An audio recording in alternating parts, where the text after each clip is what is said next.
Pat yourself on the back because you are right here, right now, for a reason. Welcome to the On Purpose podcast, where together we will empower ourselves and others to live lives with more passion and purpose. How you doing this morning, Jared? Good, man. I feel real good. Today. Got some meditation in, got a nice walk in. Feel like I'm on the come up again. There we go, man. what I Got mean? that stimulus and Yeah, I just need a little sunshine. I really, dude, I don't know if I'm just more in tune or just because I'm getting older, but the weather really affects me. If it's cold and like gray and snowy, like any for doubts I sure. have, any negativity seems to be louder. But when it's like sunny and you can get out and get fresh air and sunshine, it just makes everything so much easier. I totally can relate to that, man. How are you feeling? Totally relate. Good, man. Been going hard with the 75 hard stuff, so feeling a little tired. Maybe I need to take it a little easier on the workouts, recharge, but feeling good, feeling up. Staying consistent with my practices, and that's what it's about. How's But the also missing the sun. yeah, it'll be back soon. How's the part of 75 hards, no drinking and stuff? How's that going? Oh, it's good, man. It's good. I really enjoy when I don't smoke cannabis. Yeah. I remember my dreams so vividly, man. So vivid. I think I told you that I had that dream the other day of you and me had Joe Exotic coming on the podcast, the Tiger King guy. which uh, which is funny because I only watched that first episode like a few weeks ago just because I saw all these memes and I was like, all right, I'll check out the first episode. But that's all I've watched, and yeah, I had this really vivid dream with him, man. It was weird. And then I called you and was like, hey man, I got Joe Exotic coming on the show. That was a pretty funny dream. But yeah, no, I enjoy my total sober periods, man. I mean, it ebbs and flows, and I enjoy it. We got Ramadan coming up around the corner, so that's going to be an even yeah. more zen period of adding the fasting Oh, are you on gonna top fast of. again? You're gonna do Yeah, it again? Do you do it yep. every year or do you hit it sporadically? No, I do it. I do it. I have been doing it just about every year for the past several years. Dude, it's nuts because I remember you were doing it last year when we first started the podcast. We were only like probably 4 or 5 episodes into it, Hmm. and I remember you would show up. Um, we did a few evening podcasts, and you would show up with like all your food. You're like, "Can I eat while we do this?" And I was like, "Of course." Yeah, Yeah, that's it's crazy. tough, man. No food, no water, no nothing during from sunrise to sunset. I don't know. You're the man for it. Yeah, that'll be good to watch again. What did you think of Miss Rachel Pastor's interview?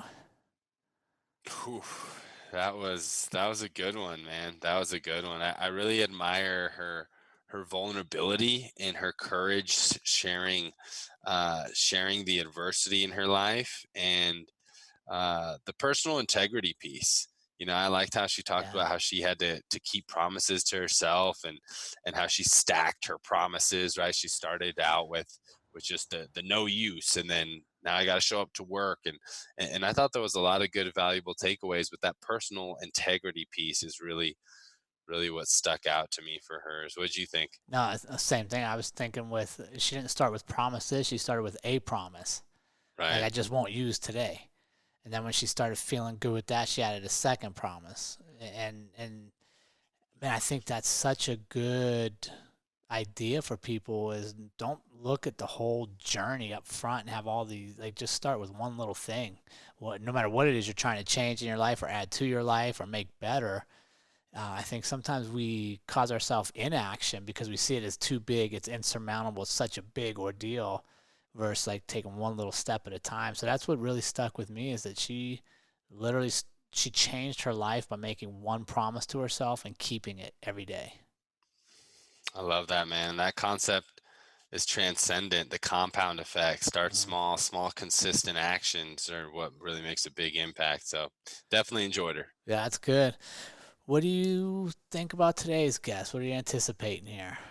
My man, Double S, man, Seth Silvers. He has his own podcast and his business is all about sharing your story. So I think it's going to be really cool to dig in deeper to his because whenever I interact with him, he's always kind of the guy asking questions and probing. So I'm excited, man. I don't really know what to expect except that it's going to be insightful and it's going to be some good stuff. So today the student becomes the teacher. Indeed, Let's yes. bring him on.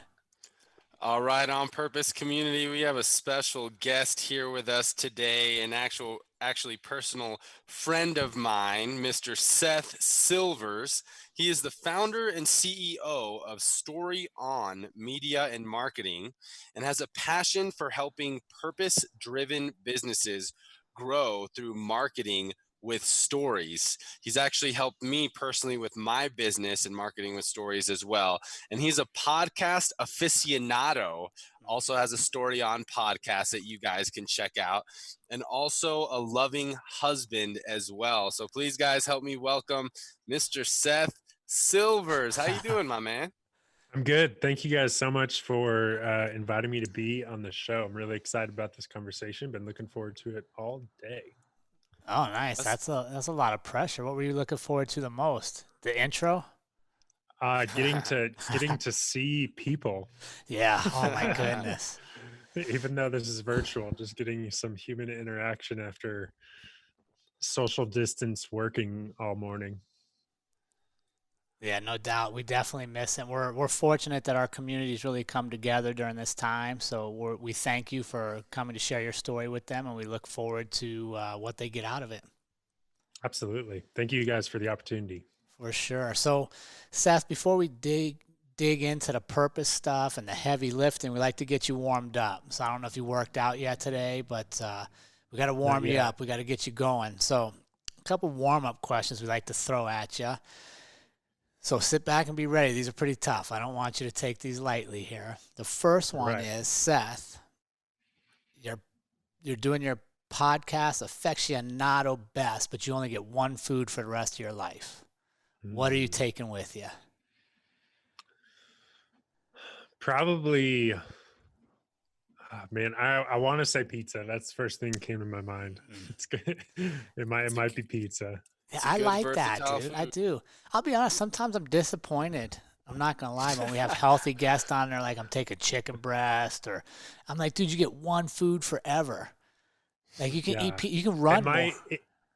If it was pizza, then it would probably take a good amount of years off of my life, which would probably be a downer effect. But that means maybe I wouldn't hit the place where I'd be like bored of it. Maybe because my life would be shorter, I'd just like love it the whole time. Maybe you'd have higher quality. Yeah. What kind of pizza would you do? I mean, right now I'm like thinking of like Crazy Carl's Music City hot chicken pizza, where they put hot chicken and green chilies and cream cheese on it. Oh my God. Yeah. Like it's not something you want to eat before you work out, but you just need to treat yourself. And like, that's one of the best pizzas around. Yeah. That sounds incredible. Yes. Crazy Carl's does have some good off kind of unique pizza. Yeah. Yeah. They're great at, I guess the crazy pizzas. Yeah. All right, I'm gonna have to check that one out. So next question, Seth, is if you could be any superhero, real or made up, you could be Batman or you could be Super Seth, with any superpower, who and what would you be? Or what superpower would you have? So this might be it's gonna be a controversial answer because my favorite superheroes are Batman and Iron Man. And I would actually argue that they are not at all superheroes. I agree. I agree. So I would probably pick Iron Man because I feel like his only superhero or superpower is like ingenuity and like resourcefulness.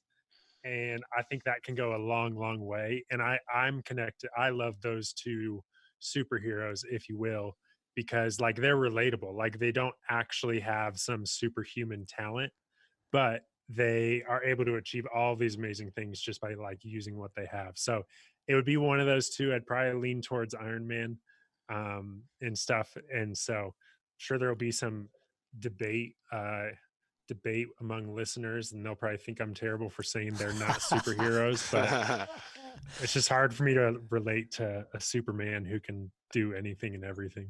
Yeah, no, I think Love they're it. both relatable. And I argue, I love just poking fun at my teens because they're superhero fans, that Batman and Iron Man aren't actually superheroes. They're just Yeah. regular people with great, one, they have a lot of money, and Yeah. two, they have cool outfits that do powerful things. Yeah, it's like incredible resourcefulness, and obviously they have resources too, but I think just like their creativity and ingenuity behind them. And yeah. Nice. Yeah, we'll see what kind of feedback we get. I don't know if we have a whole lot of Marvel or DC one side or the other followers, but we'll see if they come out for that one. Hmm. All right, Seth, what book are you currently reading? I am currently reading I'll say I'm currently reading 3 books. One is the Bible, which I'm always reading at some point in the Bible. And then I'm also reading I think it's the 4 disciplines of execution, or the 4DX. It's like Hmm. a um, pretty much like a project management goal setting book. And then I'm reading the New Conceptual Selling, which is a book about sales and making it a lot more like question based and a lot more focused on serving the customer rather than just like trying to play the numbers game and stuff. So I'm reading all 3 of those right now at different parts. And I guess the last one that I read before I go to bed to turn my brain off is Harry Potter. Ah, Oh, good old wow. Harry Potter. Yeah. Yeah. I had to stop reading fiction. No, I had to stop reading nonfiction before I went to bed because I couldn't shut my brain off. Just think about it the whole time. Yeah. So now are you having Quidditch dreams? I've only had like 1 or 2 Harry Potter dreams. I like fall asleep reading it. So Mm, it's mostly just like a way to like get my brain like not thinking about what I want to do the next day or what I did this day and stuff. nice. Nice, man. Well, it's an honor to have you on the podcast. And I love, for our listeners, I'm actually a client of Seth. So I love being on the other side and being able to ask you questions and dig deeper for you. And this is really excited for me because I love Story On and everything that you represent, how you truly believe that business is a tool for making an impact in people's lives and a tool to impact people's lives through stories and as opposed to just a way to make money and a livelihood for yourself. So I'm really excited to dig in and learn more about your purpose, man. So we we really like to start with a really general question and go in from there. And that is really for you to share with us at this time in your life, what is your purpose and how you found it. Yeah, that's a great question. It's a question I feel like the answer will continually evolve Of course. for me. Like it'll probably be different in 2 years and in 5 years. I think that I would have had a lot more solid answer to this question like 10 years ago when I was 18. I like thought that I knew everything. And I almost feel like as I get more into life, I realize that purpose, it almost seems more fluid. It's like I feel closer to it in ways, but it also feels more intangible and stuff, which is really interesting. But I would say like right now in my life, I really feel like my purpose uh, is focused around kind of helping to get stories, like incredible stories, out into the world. With my skill set and the gifts that I've been given to steward and to develop, I feel like the best application for that right now is in business.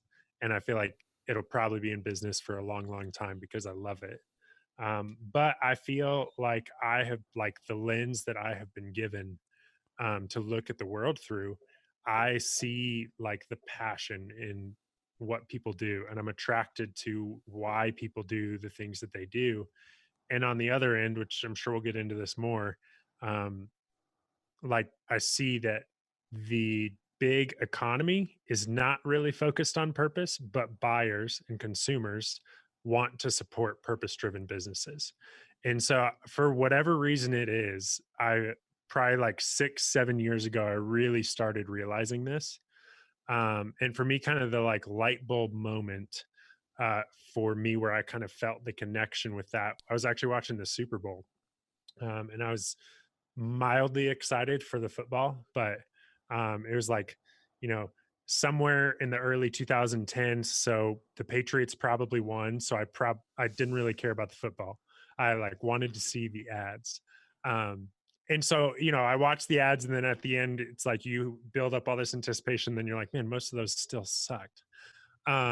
There's like maybe a couple that stood out. And I remember thinking, like, after watching that, just wondering and asking myself the question of what if these brands focused more on telling the stories of how they impacted people's lives. So I kind of thought about it in like a way overly ideal, overly naive way of like, okay, you have Coca-Cola. What if instead of spending hundreds of millions of dollars, what if on, tons and tons of ads, what if they gave away $80 million and spent the other 20 million to tell the story of how they impacted people's lives? I was in the place where I literally had no idea if that would work. I didn't know if that would like be a terrible idea for business or a great idea for business, but that question of what would happen if businesses focused more on telling stories of impact really stuck with me, and it was kind of like branded on me.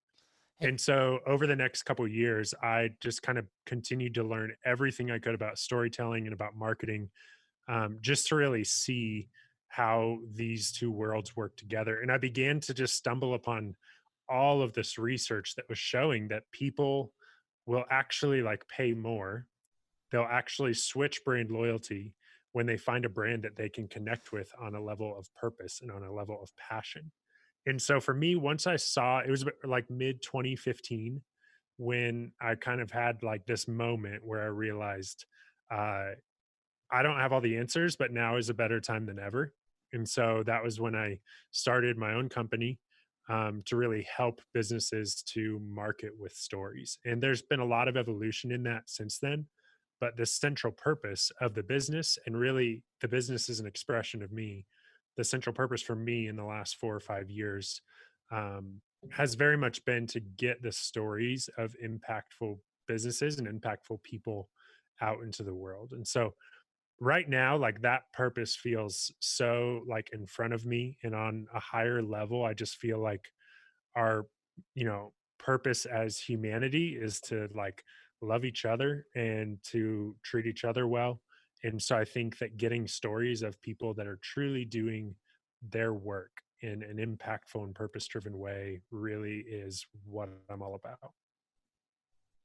and has that always been an interest to you when you were younger and stuff? Were you always kind of interested in why people were doing things, or did you develop that as you got older? Yeah, I think I've been interested in the story side of it for a long time. I mean, I remember like I think, I had all these like little tiny entrepreneurial endeavors through middle school and high school. I think the first one was like buying pink puka shell necklaces at the dollar store and then selling them to my classmates for like $8 the next day so that I could go and buy wood for my treehouse.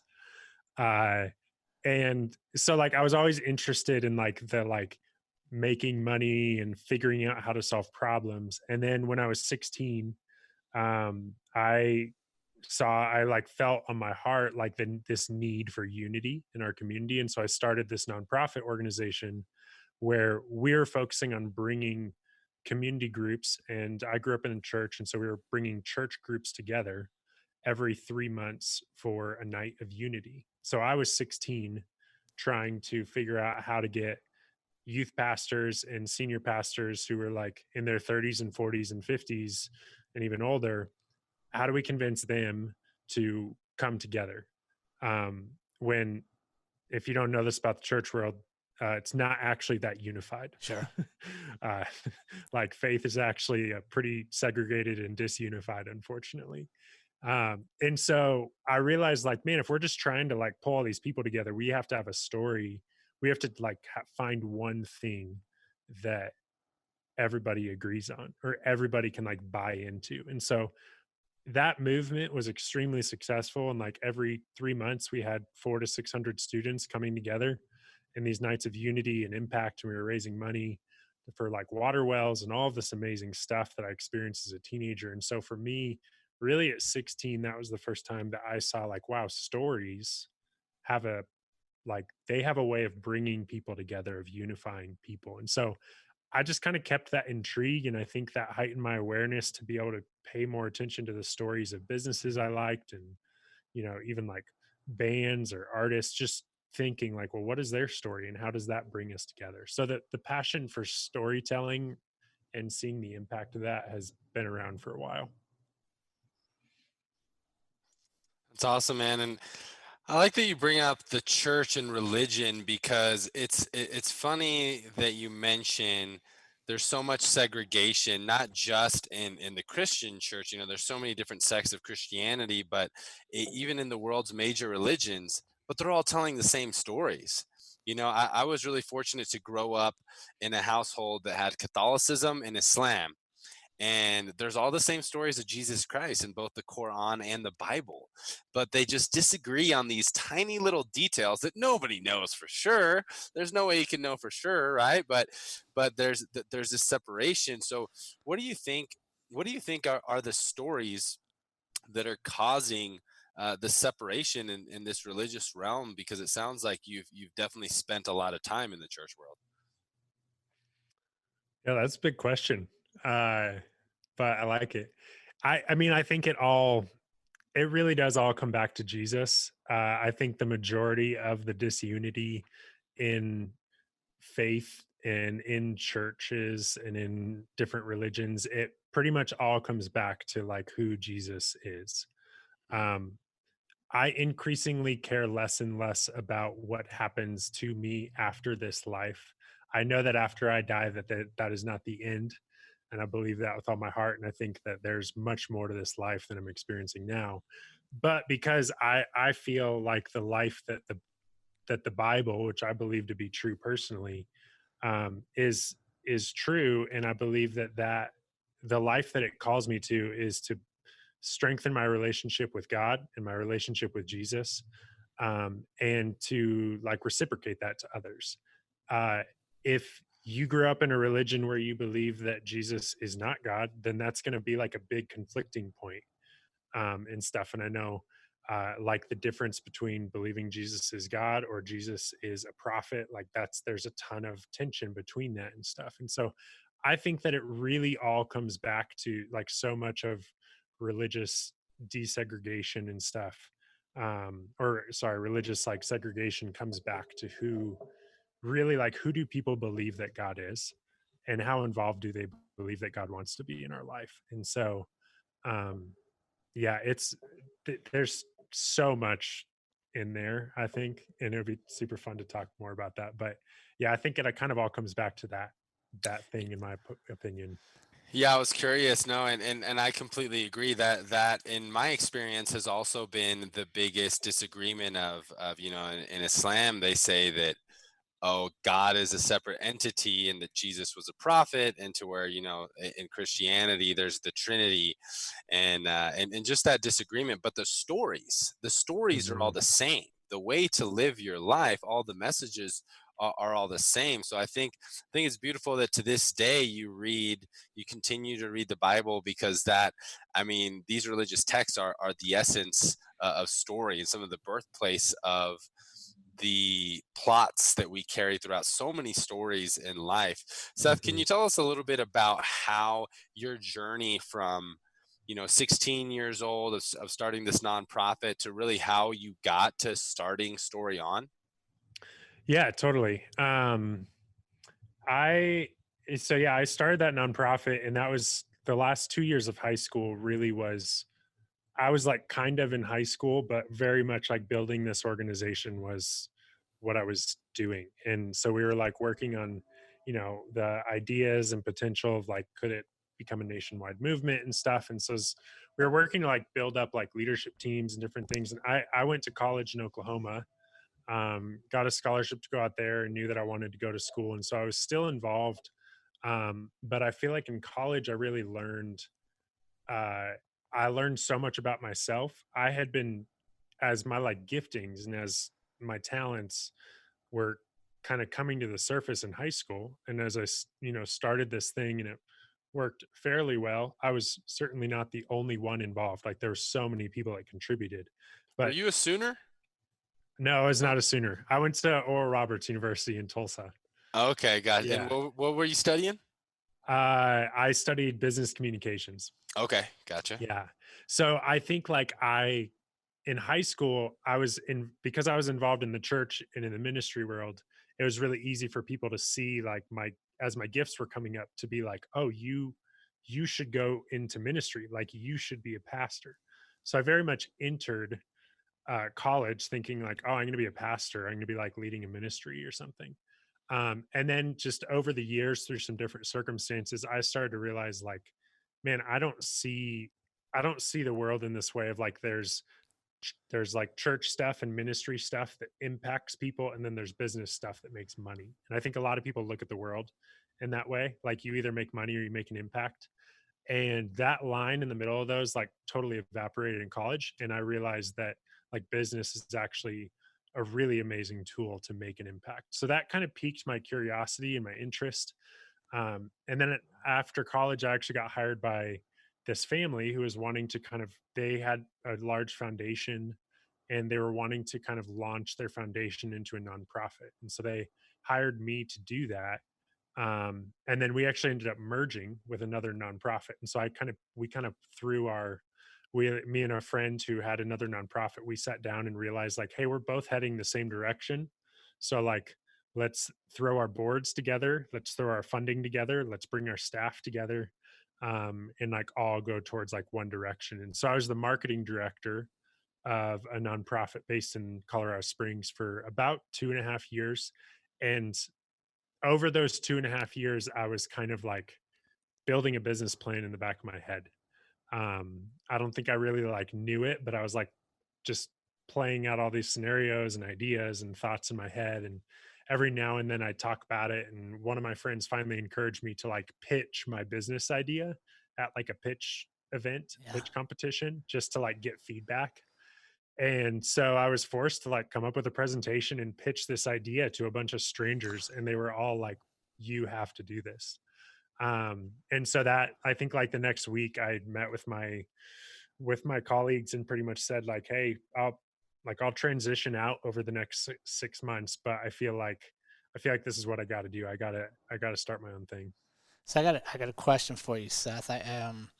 We talked about this, I think, in one of our community meetups or maybe one of the shows before, but during this time of isolation, when everybody's kind of forced not to interact and reflect on themselves, what we put out on our social media, the little bit of engagement we have is technically our brand, right? Like we're all kind of our own brand now. But so many people are afraid to share their own story. Yeah.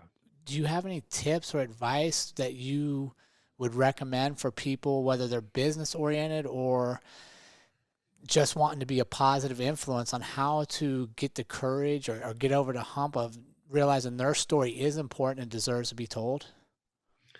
Yeah, absolutely. And that's a great question, especially for this time, because you're right. Like the businesses and the brands and the nonprofits that have a connection that transcends seeing someone face to face with their audience are the ones that are thriving right now, or surviving, really. Like they're Right. making it because of that connection.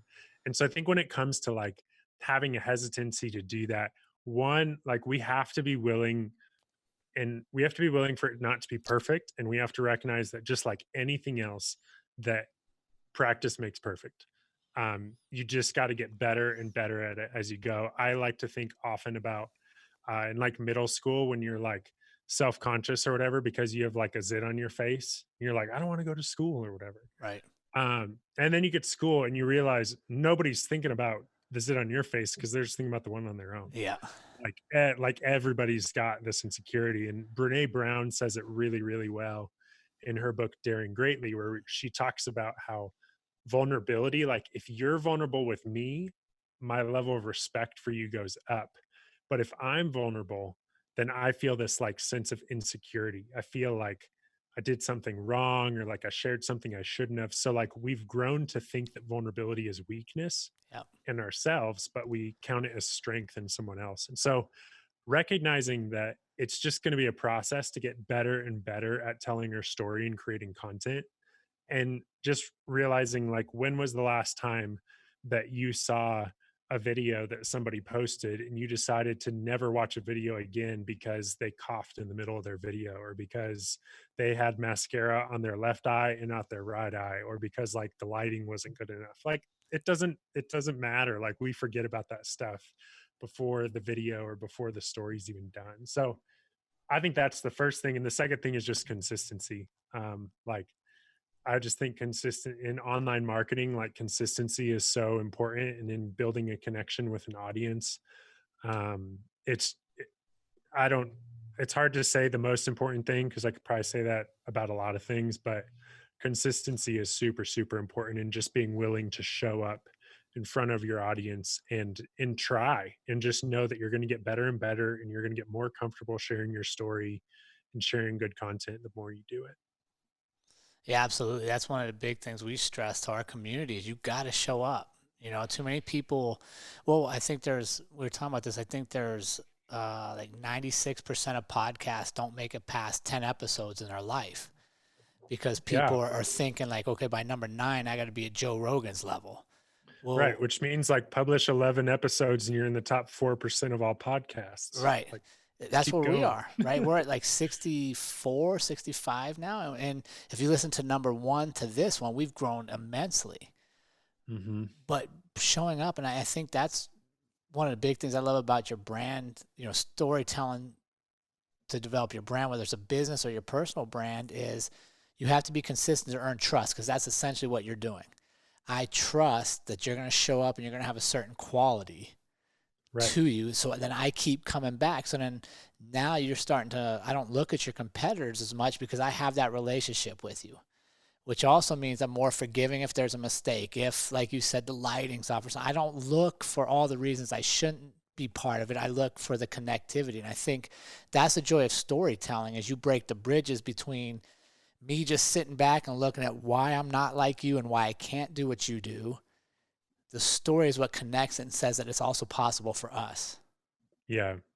Yeah. And I like to think about it this way of like, who do I trust the most? Like not business wise, but people wise. The one common thread between all of the people that I trust the most, some of them are family, some of them are friends. There's some people that would probably be on my like top 25 list of people that I trust the most that I probably haven't talked to in like 4 years. The common thread is they know my story, they know vulnerable parts of my story, and I know their story, and there's respect there. Yeah. And so like trust really is a byproduct of storytelling. Like the more we know about somebody's story and like somebody's life, like we just begin to trust them. And so I think like what you're saying is exactly right. We all know that we buy from people that we trust. But the question in advertising and marketing is always, how in the world do we build trust? And it's like, well, the way that we build trust in our personal lives is through experiencing life together, spending time together, telling stories together. And so I think that with the advent of social media, it's taken all of that personal stuff and now we assume that businesses will do that. Because when I log into Facebook, I expect that I'll see personal things about your lives. And I come to a business page, I'm going to expect to be seeing things about that business's what's going on there and stuff. So I think it's super important to realize that trust just happens when we tell authentic stories to people and spend time with them online. But it can't happen if we never show up. Exactly. Right. Yeah. If And I this comes back to like at least something you're mentioning of like the faith side of it. Like one of my mentors, uh, he told me like kind of like a personal, like when we're building your relationship or strengthening your relationship with God or the higher power you believe in, like 80%, he told me like 80% of it is showing up. Like 80% of it is showing up and saying, I'm showing up to build this relationship. I don't necessarily have an agenda. I don't necessarily have like a laundry list of things that I'm praying for, but sometimes you just got to show up for a relationship. And so I think that principle of showing up, it really like goes into all the areas of our life. Yeah, and I think that's huge, right? Like you show up without expectation. I think sometimes that's where we stumble. As I show up and I keep coming day after day and I expect something from Ali. But if you think about like a good brand, I may not say tires, for example, just comes to the top of my head. I may not need tires but once every 3 years. But if this certain tire shop shows up over and over and they're putting out good content where I have a relationship, well, 3 years from now, I don't need to think about who I buy tires from because I've been seeing them. But they've been showing up with no tangible return right up front. And I think that's the same in our personal relationships. It's the same in your communities you build. Showing up is part of it, but I think the bigger thing is showing up without expecting anything in return, showing up to serve. Absolutely. Right, which in turn builds everything for you. Yeah. How do you balance that, Seth? And when you work with clients that are trying to push their brand story or even their personal story, how do you balance the mix of showing up without expectation, but then also setting goals and having expectations of, because I'm consistently showing up, I expect to reap the benefits of this. Can you shed some light on that? Yeah. So I think first off, I think there has to be this like umbrella policy over it all of generosity. And we just have to be willing to be way more generous than we're expecting in return. And I think with online content, it becomes really important that like you have to be putting stuff out that if all they do is consume, then it's still making an impact. If all people do is like watch it and go the other way, then hopefully you're still giving them some value. I also think it's really important to um, be like wholehearted when we ask and wholeheartedly not ask when we don't need to ask. And so, like, Gary Vee talks about this with like his book, Jab, Jab, Jab, Right Hook. He's somebody like, I kind of say I 100% agree with 80% of what he talks about. And this is one of the principles I'm like 100% in, which is like a boxer like isn't going out and just throwing like right hooks all the time. And like, Ali, you're a fighter, so you know this. You can't just like go out and just like go for the knockout every single time. Like, and so he talks about that like the jab is giving value. And so it's like give value, give value, give value, ask. There's nothing slimier than like a heartfelt post or a heartfelt like piece of content where somebody's like trying to sneak an ask in there or sneak a sales letter or sneak a call to action.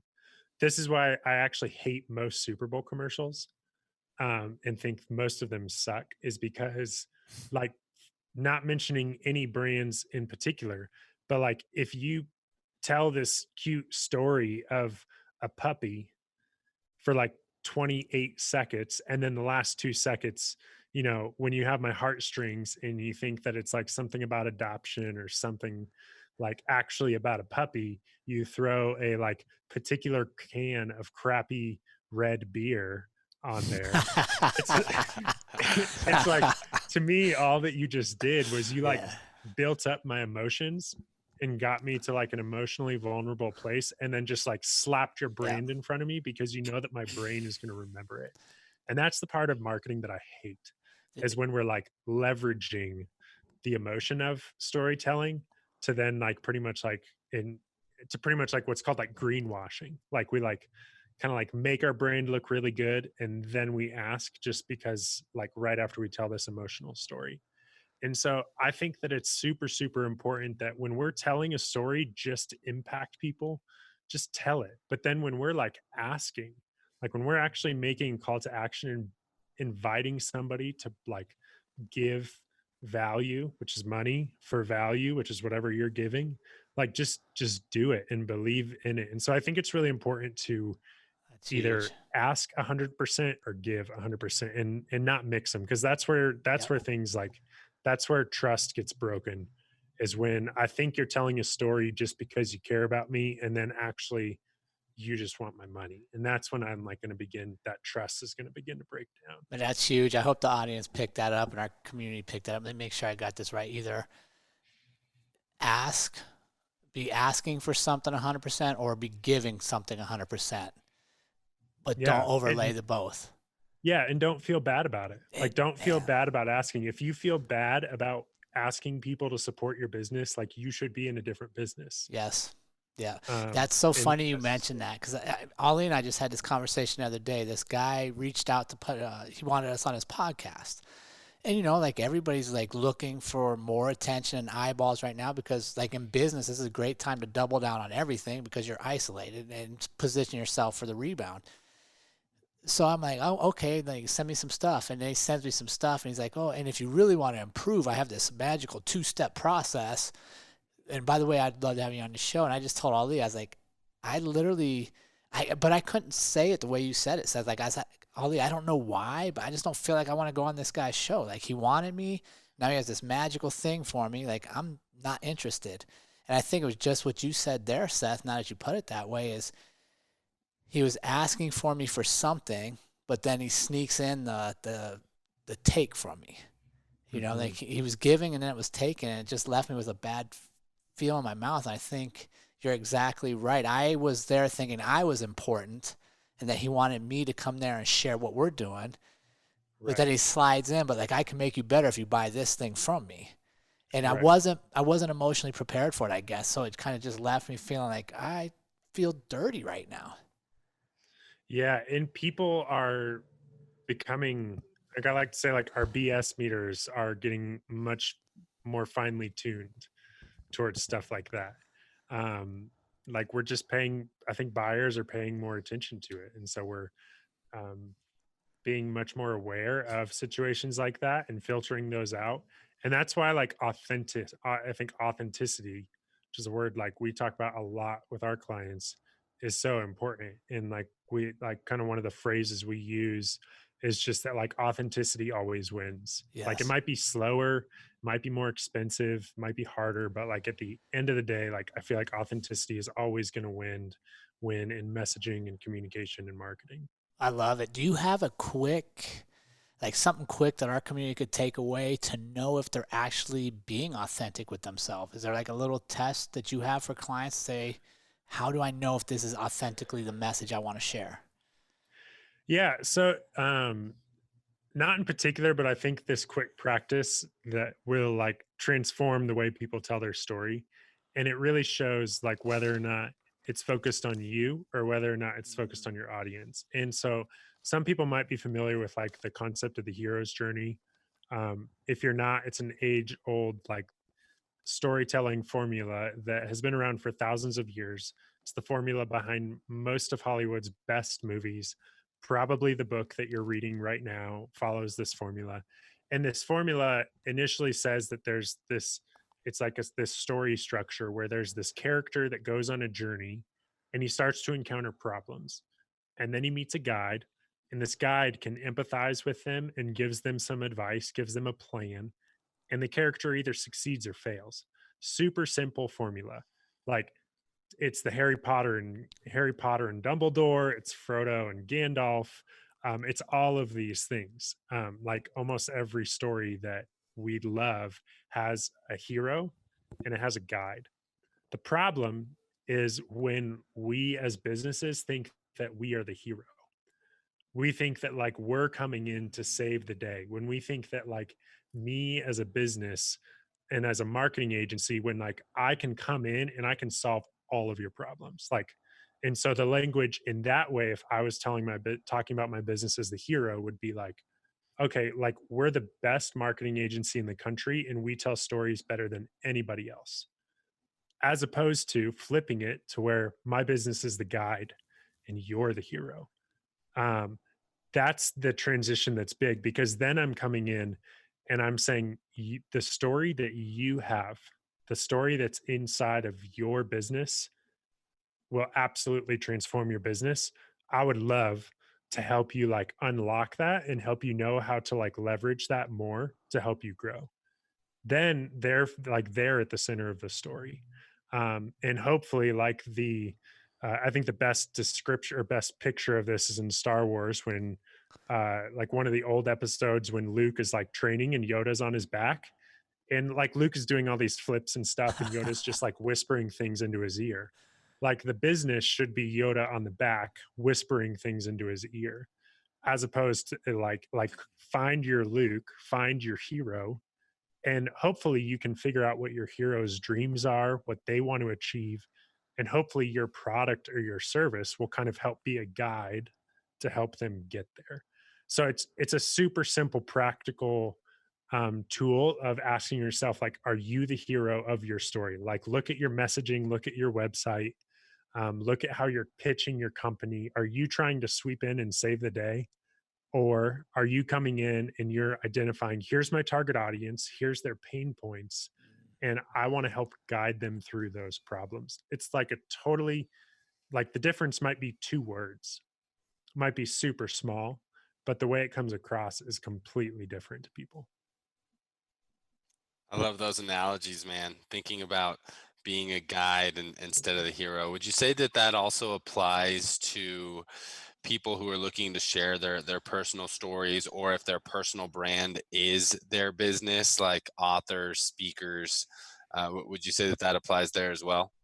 Yeah, I think it absolutely does. And I've helped a lot of one of my longest time clients is a ghostwriting agency. So I would kind of help with their authors on the front end and help them to kind of clarify their message and their story.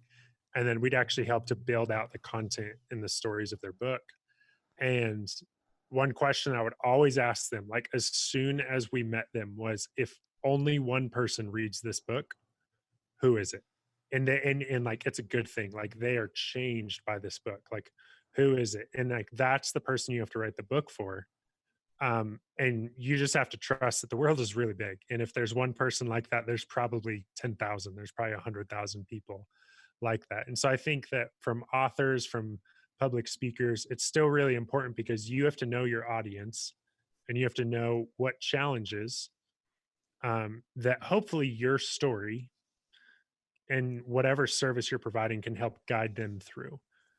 So yeah, I think it's absolutely the same. I love that, man. That's awesome. I remember you did a community challenge with local business owners, and I'm really grateful that you included me to share stories on Facebook.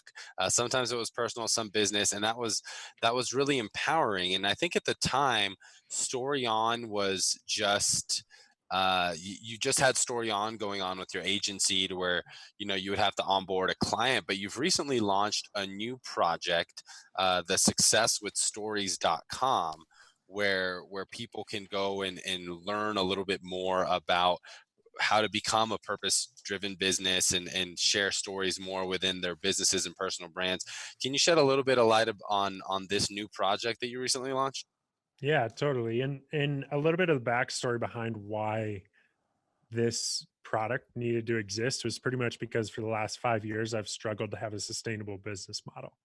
I've known I want to help people with their story. I've known I want to help them grow their businesses, but I've done, I don't know how many, I've done a ridiculous amount of completely individualized, customized projects for small businesses, which uh, pretty much leads to like being underpaid and overworked when you have to customize everything. And so I realized that like my passion really is to help small businesses. Like we've gotten to work with some large businesses, and that's great. And we'll, like, if we work with larger companies, that's going to be more on like a customized, like, we're going to help them tell this one story or produce this one podcast or something. But I wanted to help small businesses learn how they can market themselves when they don't necessarily have the budget to be able to hire an agency to create all the content for them. And so we launched Success with Stories. It's not an online course, it's a membership community. And it's a membership community where people will learn how to do it yourself, whether you have like a phone that you're marketing your company with, or whether you have like a small marketing team or a social media assistant. It's really about learning what are the essential marketing principles. Like showing up every week is one of them. Sharing your brand story is one of them. Being willing to go live and show behind the scenes of your company to build trust is one of them. Like, we have 7 principles that we teach people and teach businesses inside of this membership community. And we do it for a pretty low monthly rate, where they're able to kind of get the experience of a professional agency for like what they'd be paying somebody if they just like hired somebody for a few hours a month. And so it's really designed to help business owners where you're having to do your own marketing. And then some of those businesses are growing and we're growing with them. And so they get to the place where they I do think that every business should outsource some creative work once they get to a certain scale. Like there's a value of having a third party help as another perspective on media. And so, after working with people through this process, then if the opportunity arises for us to be able to help produce their brand story or produce their podcast or other content like that, then we're really excited for that opportunity. But yeah, everything for Story On right now is starting at this online membership site called Success with Stories, teaching purpose driven businesses how to build a brand online. Super cool, man. Great stuff. And I think you hit on it at the start of the episode that really the purpose for humanity, at least that you believe in, and most widely spread religions believe, is that we all want to connect. We all want to unite. We all want to love each other and help each other grow and help each other share each other's stories. So I think that's huge. And I always love going into this is there's a reason that the absolute worst punishment we can come up with is solitary confinement, because we need each other. We want to share. We want to be around each other. And that's why this time is so hard for people, is because we can't connect. We can't be with each other. I mean, we can, but it has to be through digital. We all like that real in-person stuff. And I think what you're doing is really fantastic, and that the power of storytelling is transcendent. We remember stories, and there's a reason why books and some of these stories are able to transcend thousands and thousands of years. So really appreciate what you're doing, Seth. Are there any specific key takeaways when it comes to, and I know you've already given a few, but before we get to wrapping up here, that you want to leave our listeners with, maybe some current business owners or aspiring business owners with purpose-driven businesses, that any tidbits that you could give them to become better storytellers, to be more impactful in their business? Yeah, I would say, I mean, to start, what I mentioned a few minutes ago of recognizing, are you the hero or the guide? Like that's the first, like that's essential to know the difference between that. And the other thing is, I would just say, like, start now with getting content out there, whether it's going online every week for a Facebook Live video, whether it's YouTube, whether it's a podcast. Like now is the time. Actually, probably yesterday was the time, but like we can't do that. So it's got to start now. I started my podcast about 15, 16 months ago. I wish so badly, like I would probably figure out a way to spend tens of thousands of dollars to be able to start that podcast 5 years ago. Just because I know like what I've learned through creating content about my business. You learn so much. So start creating content at minimum, get a podcast or a video going every single week, and just start now and commit to getting better along the way. I love that. So a quick recap: we got hero and the guide. Start yesterday. Be consistent. Show up every single week. Great tips, Seth. And where can our community find you if they want to get some more Story On tips? Yeah. So, or some more Seth tips, your direct links as well. Yeah. So I'm Seth Silvers on pretty much every social platform. Pretty simple. Thankful there's not many other Seth Silvers in the world, and I don't have to be Seth Silvers Pizza 347. Just Seth Silvers. Nashville pizza. Yeah. And then I would recommend head over and check out our podcast, The Small Business Storytellers. There we're going through season by season, telling different groups of stories of businesses that are making an impact and what we can learn from them. And I think that's a great place. And if you're interested in learning more about anything we do or just want to connect personally, our main website is successwithstories.com. Man, that's awesome. Thank you so much for being here. And I hope the community sees one of the things that I love about small business. I think that's going to be really evident when we come out of this whole time is that there is enough success for all of us, and that I don't have to look at somebody and think that if they're successful, we can't be successful. And collaboration is truly, when you boil it down, what we're missing human interaction, we're missing working together and collaborating. And I hope that when we emerge from this time and we have choices where we're going to spend our time. We choose to look for what we have in common with each other and how we can help one another versus kind of what you guys went back to at the very beginning, the small details and some religious manuals where we stay divided on those instead of seeing that we have so much more in common and we can work together. So we wish your podcast the best. And yeah, our listeners, get over there and check that out. I know we have a lot of entrepreneurs that follow us. So you can never have too much information to be the best you can be. And we thank you for sharing that time with us.